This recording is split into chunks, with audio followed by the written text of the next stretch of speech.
분양가 상한제 두 얼굴입니다. 부동산 시장 소식도 짚어보도록 하겠습니다. 김현미 국토부 장관이 분양가 상한제를 민간 아파트까지 확대하겠다고 하면서 파장이 일파만파 커지고 있습니다. 박사님, 과연 집값을 잡을 수 있을까요? 예, 분양가 상한제가 네이버 실금에서 계속 상위권에 오르는 아주 이례적인 현상을 보였어요. 그만큼 분양가 상한제에 대한 국민적 관심이 크다라고 이렇게 볼 수가 있겠습니다. 사실 어떻게 보면 분양가 상한제는 정부가 할 수 있는 규제 중에서 가장 강력한 마지막 단계, 우리나라 경제 체제를 사회주의 경제 체제로 바꾸지 않는 선에서 할 수 있는 가장 강력한 체제라고 할 수 있어요. 그래서 시장에서는 부동산 규제의 끝판왕이다라고까지 얘기하고 있습니다. 자, 분양가 상한제를 하려는 김현미 장관의 의도는 부동산 가격을 좀 잡아보자 하는 겁니다.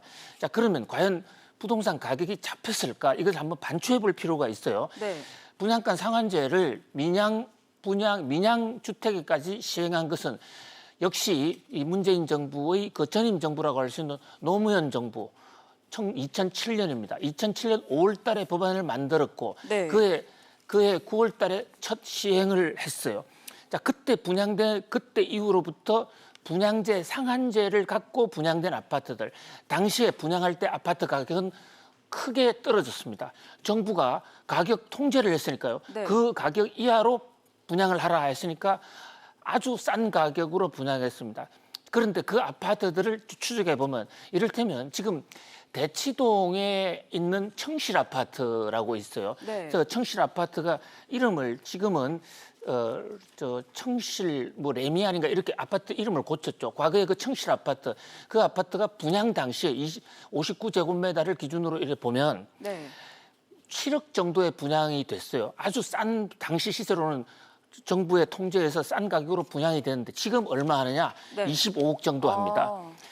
그러니까 결국은 정부의 후분양제 가격으로서 몇 년 후에 집값을 볼 때 집값을 과연 막았느냐? 오히려 더 올랐다.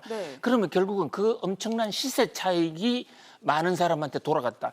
바로 강남의 복부인들이 날뛰고 부동산 투기가 끊이지 않고 있는 핵심적인 요인 중에 하나가 저 시세 차익 때문이거든요.